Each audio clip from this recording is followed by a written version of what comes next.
कापेला कुसेवा हो, कापेला कलसेवा, कापेली अम्मा मार हो. कापेला कुसेवा हो, कापेला कलसेवा, कापेली अम्मा हमार हो. धिया लेके कापेले पापा हो अपन पापा, कैसे के करी धिया दान हो. धिया ले कापेले पापा हो अपन पापा, कैसे करी धिया दान हो.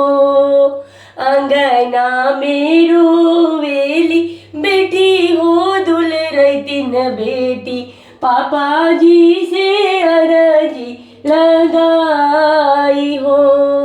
अंगना में रोवेली बेटी हो, दुलरई तीन बेटी, पापा जी से अर्ज लगाई हो. जैसे के पापा हो बर खोजे गईनी, ओ सही करी नाम के दान हो. जैसे के पापा रौरा बर खोजे गईनी, ओ सही करी हमके दान हो.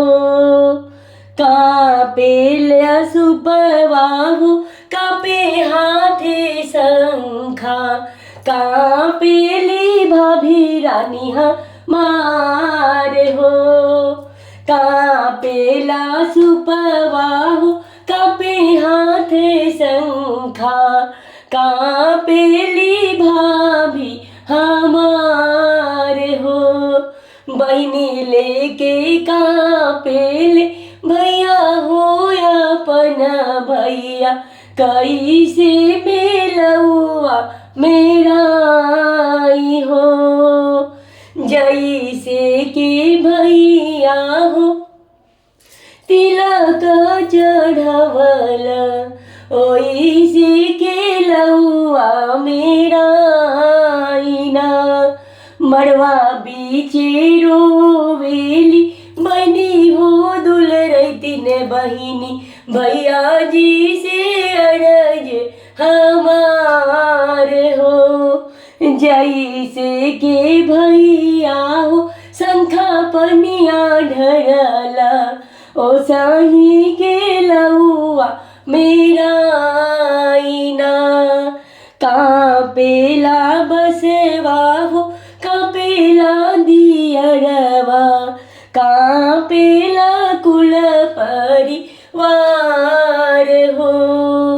धिया लेके कापेले चाचा हो अपन चाचा, कैसे के डोलिया चढ़ाई हो. धिया ले कापेले चाचा हो अपन चाचा, कैसे के डोलिया चढ़ाई हो.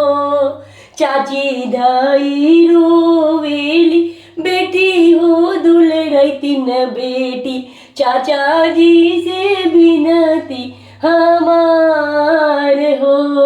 जैसे के चाचा हो हथवा धरवला, ओ सही के डोलिया चढ़ाई.